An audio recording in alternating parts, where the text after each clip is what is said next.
What up, boys, and welcome back to yet another video. So in today's Season of Discovery video, we're going to go over a gold farm that I recently featured on the channel, and now I've done the gold farm for 5 hours. I've saved all the loot and put it on the auction house so we can see how much gold I made, what items I received, and of course, what the hourly gold per hour was like. So before we do that, big thank you for all the support on the complete gold guide for Season of Discovery. If you don't know what it is, it's basically a gold guide featuring all the best ways of making gold that I personally use in order to achieve thousands of gold. And the best thing about it is the fact that it gets updated for free each phase. So now that we dive into phase 2, I'm going to update the gold guide for phase 2, and I send that directly to your email to everyone that has picked up the gold guide. So if you think that sounds interesting, you can find it linked down below in the description. So the farm that I featured recently was this one right here, like farming the Duskwood crypts, because the mobs are connected to a quest, so they hyper spawn like absolute crazy. It doesn't matter if you have a bunch of people questing down there as well. As long as there's people killing, they will spawn just as fast as they're being killed. So it's a great gold farm. The objective of this gold farm is, well, of course, the wool cloth and the silk cloth that they drop, but they're also within a perfect level range of getting good BOEs, both green and blue items.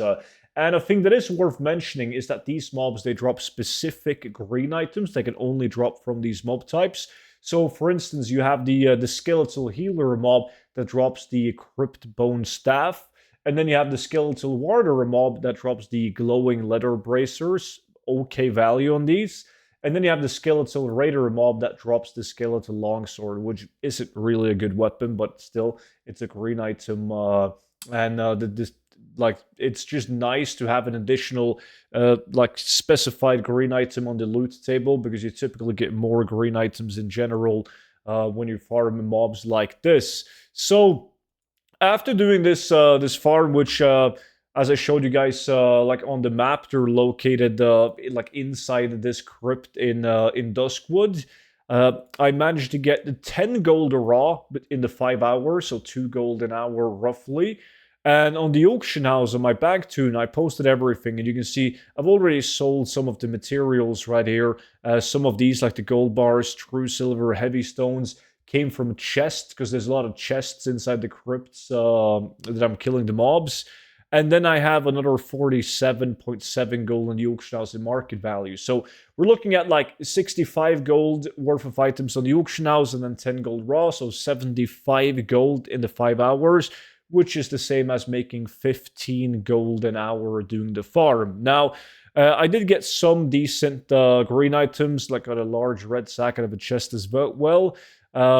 These glowing leather braces are currently going for 284 in my realm. I got this 5-inch ring right here on the auction house. And then I did get the crypt bone staff as well. Another pair of the bracers that are specific to the mobs. Bracers with +9 shadow spell damage. Got off the monkey shoulders, level 24, so that's pretty good. And then I also got myself some gloves. I'm not sure where I put those. Yeah, these level 27 gloves. If these don't sell, I'll just throw them on into the bank and then sell them later on. They cannot be equipped now, and they actually came from a rare elite that spawns inside the crypt. So overall, one of my favorite farms of doing. I've done farms where I've made a higher average gold per hour, but that's just RNG. I could have received way more, like, better BOE items, but it's just the feel of the farm. You don't have to move far. There's a lot of chest subs. The mobs, they die fast. They're not annoying. They don't have any annoying poison or disease. It's brilliant farm. Absolutely advise you guys to go and test it out.